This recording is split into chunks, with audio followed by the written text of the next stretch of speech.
અમદાવાદમાં સેટેલાઇટ વિસ્તારની Ahmedabad international સ્કૂલને notice ફટકારવામાં આવી છે। બીયુ પરવાનગી વિના આ શાળા ચાલી રહી હતી અને તેને કારણે આ નોટિસ ફટકારાઈ।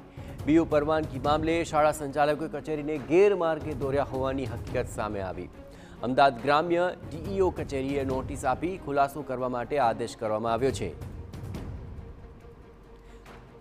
આ સમગ્ર મામલે વધુ વિગતે વાત કરવા માટે જોડાઈ રહ્યા છે ટીવી9 સંવાદદાતા નરેન્દ્ર। બીયુ પરમિશન નહોતી અને સ્કૂલ ચાલી રહી છે, કેવી રીતે આ મામલો સામે આવ્યો અને શું કાર્યવાહી?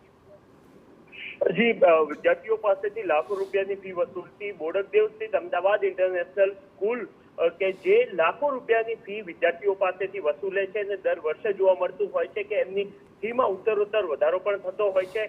જે માહિતી પ્રાપ્ત થઈ રહી છે એ મુજબ લગભગ 2 લાખ કરતા પણ વધારેની ફી અમદાવાદ ઇન્ટરનેશનલ સ્કૂલ વસૂલે છે, પરંતુ એ શાળા પાસે બીયુ પરમિશન ન હતી અને બીયુ પરમિશન વગર જ આ શાળાનો કેટલોક ભાગ જે છે ચાલી રહ્યો હતો। આ જ બાબત અમદાવાદ ગ્રામ્ય ડીઓના ધ્યાને આવ્યા બાદ એમને એક નોટિસ પાઠવવામાં આવી છે અને વિદ્યાર્થીઓ અને સંચાલકોને ગેરમાર્ગે દોર્યા હોવાનો પણ આ નોટિસમાં દાવો કરવામાં આવ્યો છે અને સાથે જ અમદાવાદ ગ્રામ્ય ડીઓએ જે નોટિસ પાઠવી છે એમાં એમનો જવાબ પણ માંગવામાં આવ્યો છે કે તેઓ કયા કારણોસર આવી રીતના બીયુ પરમિશન વગર જ એમની શાળા ચલાવી રહ્યા હતા। દિન 3માં એમને આ બાબતનો જવાબ આપવાનો રહેશે।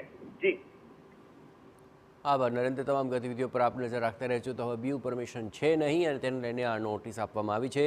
થોડા દિવસોમાં તેણે આ મામલે ખુલાસો પણ કરવો પડશે।